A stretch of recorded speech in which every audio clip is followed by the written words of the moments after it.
Yeah, switching sports again, high school volleyball is back on court following disruptions caused by Hurricane Melissa as teams used a rescheduled volleyball fest to begin preparations for the upcoming season. Here's Christopher Scott again. Hurricane Melissa forced the postponement of the Volleyball Fest in November, but organizers remained committed to staging the event at a later date to ensure student athletes had an opportunity to resume training and competition.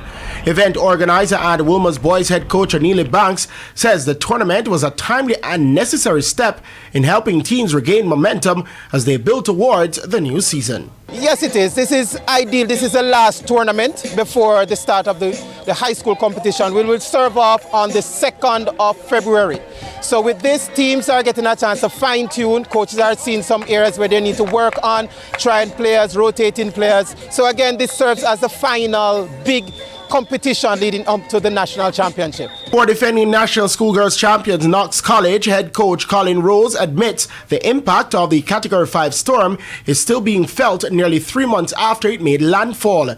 He says the Volleyball Fest has provided a safe and supportive environment for players to reconnect, rebuild confidence, and ease their way back into competitive action. Even though some of the buildings are still out of commission because they have attained damages, so the school is still in rebuilding and again we have players who have been affected. We have players from Westmoreland and from St. Elizabeth, so getting them out of that zone and having them going out to actually play now is very good for them.